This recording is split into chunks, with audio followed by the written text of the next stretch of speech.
భారత్ మాతా కి భారత్ మాతా కి దేశం కోసం మోడీ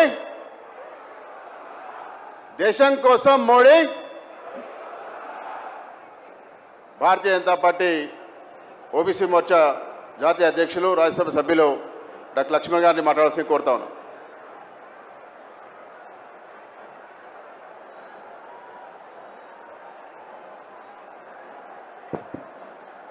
भारत माता की जय श्री राम नरेंद्र मोदी गारी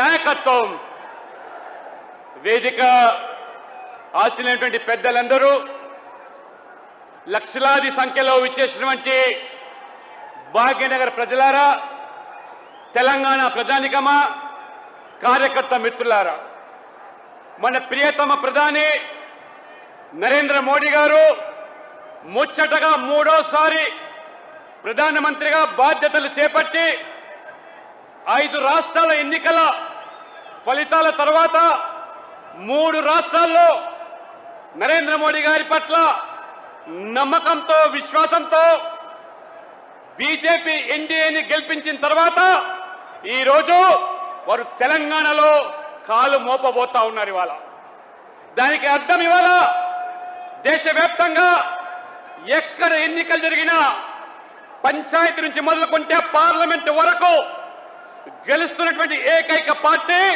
అది భారతీయ జనతా పార్టీ మాత్రమే అని ఇవాళ బెంగాల్ గెలిచాము, అస్సాం గెలిచాము, పుదుచ్చేరిలో గెలిచాము.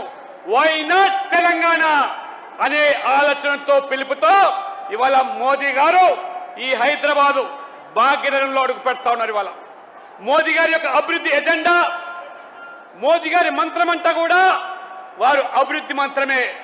మోదీ గారి పట్ల ఉన్న నమ్మకము, విశ్వాసమే ఇవాళ వారిని గెలిపిస్తా ఉన్నది. ఇవాళ గతంలో మనం చూసాం, ఈ రాష్ట్రాన్ని 10 సంవత్సరాలు పాలించినటువంటి బీఆర్ఎస్ ఏ రకంగా ఈ తెలంగాణను దోచుకున్నదో, ప్రజల మార్పు కోసం కాంగ్రెస్ కి అవకాశం ఇస్తే పెనం నుంచి పొయ్యిలో పడ్డట్టుగా ఇద్దరు కూడా కాంగ్రెస్ బీఆర్ఎస్ తోడు దొంగలు మాత్రమే. ఇవాళ గతంలో యూపీఏలో కాంగ్రెస్ బీఆర్ఎస్ కలిసి ఈ దేశాన్ని పాలించారు.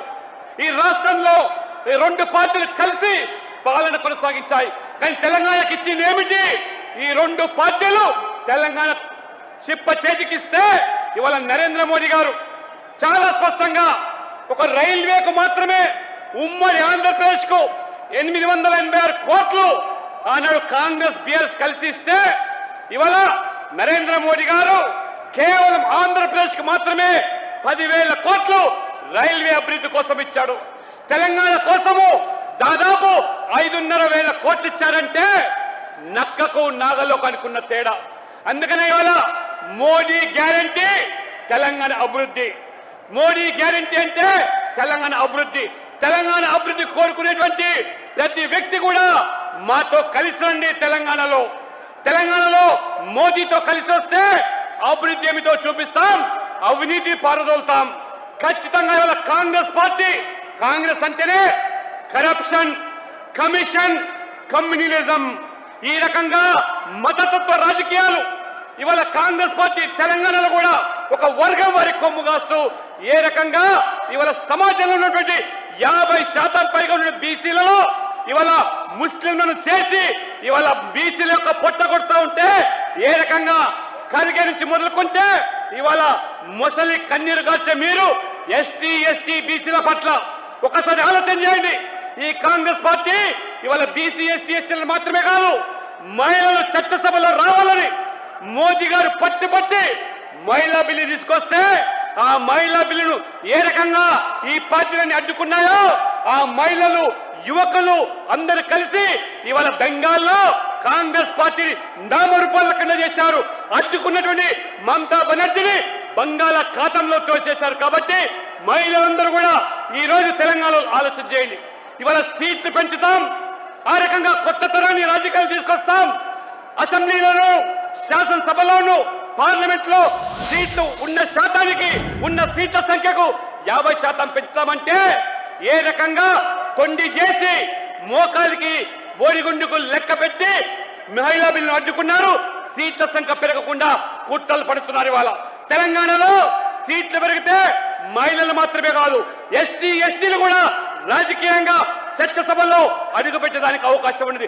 పార్లమెంట్ లో కూడా ఎస్సీ ఎస్టీలు ఈ ఎంపీలుగా అయ్యే అవకాశం ఉంది. కానీ ఈ ముసలి కన్నీరు కార్చేటువంటి ఈ కాంగ్రెస్ పార్టీ ఎస్సీలను ఎస్టీలను మహిళలే కాదు, ఇవాళ యువతరాన్ని యావత్తు బీసీలను కూడా రాజకీయంగా ఎదగకుండా అడ్డుకుంటున్నటువంటి కాంగ్రెస్ పార్టీ.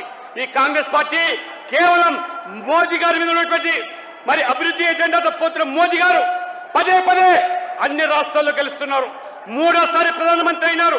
రాహుల్ గాంధీ నాయకత్వంలో మూడోసారి కాంగ్రెస్ మట్టికొచ్చింది. కాబట్టి రాహుల్ గాంధీ మోదీ గారి మీద ఉన్న ద్వేషంతో ఈ భారతదేశం మీద విషం తిమ్ముతున్నాడు. ఇవాళ విదేశాల్లోకి వెళ్ళి భారతదేశం మీద ప్రజాస్వామ్యం మీద ఏ రకంగా ఇక్కడ మైనార్టీలకు మనుగడ లేదని చెప్పి మన ప్రజాస్వామ్యాన్ని కించపరిచే విధంగా మాట్లాడుతుండే రాహుల్ గాంధీకి ఖచ్చితంగా బుద్ధి చెప్పాలి. యువకులు ముఖ్యంగా తెలంగాణలో కాంగ్రెస్ పార్టీకి ఓటేస్తే 2 లక్షల ఉద్యోగాలు, ప్రభుత్వ ఉద్యోగాలు మొదటి సంవత్సరంలో కల్పిస్తామని చెప్పిన రాహుల్ గాంధీ ఇవాళ తోక ముడిచినాడు. ఉద్యోగాల సంగతి దేవుడెరుగు. అందుకని ఇవాళ రాహుల్ గాంధీ